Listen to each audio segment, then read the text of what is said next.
Poster করে direct সারিয়ে দেবেন, ঠিক আছে।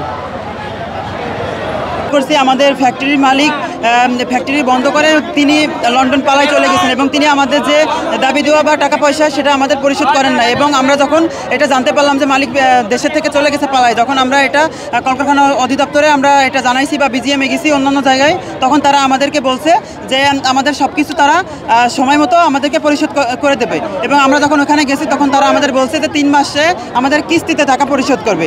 এবং আমরা ঢাকাতে আমরা সবাই আমরা এখানে চাকরি করি এবং সবাই আমরা এখানে ভাড়াতে থাকি এবং আমাদের যে 3 মাসে কিস্তিতে টাকা দেবে, আমরা এখানে 3 মাসে টাকার জন্য এখানে থাকবো। কিভাবে থাকবো? এখানে আমরা বাড়িওয়ালা মানবে না।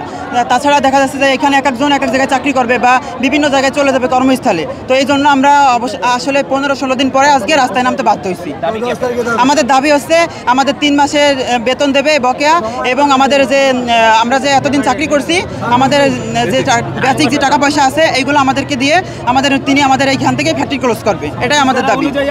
হ্যাঁ, সেই পাওনাটা আমাদের দিবে। যুক্তরাষ্ট্রের 1 নম্বর জিম চেইন গোল্ড জিম এখন আবারও বাংলাদেশে বসুন্ধরা আবাসিক এলাকা ও বসুন্ধরা সিটি শপিং মলে। সেই জন্যই আমরা আসলে রাস্তায় নামছি।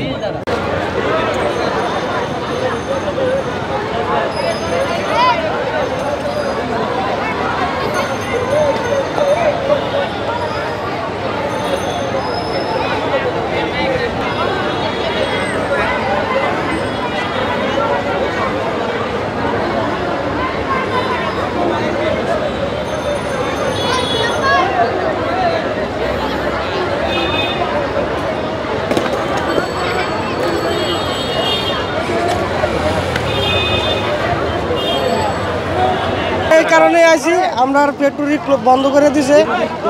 গেছে মাসের বেতন বাকি রয়েছে আর 15-20 বছর ধরে চাকরি করতেছে।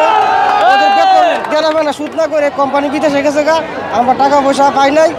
আর দেওয়ার স্বীকার করছে আবার 3 মাসে 4 মাসে কিস্তিতে টাকা পয়সা নিয়ে আমরা কি করবো? কিস্তিতে টাকা পয়সা কি ঘর ভাড়া দিতে পারবো না দোকান বাকি দিতে পারবো?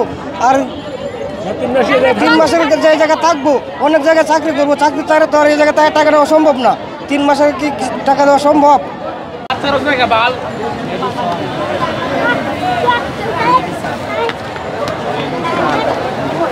কেজি মোটসে শুরু থেকে পালাইছে, 1 মাস বেড়ে অফিসে ঢুকে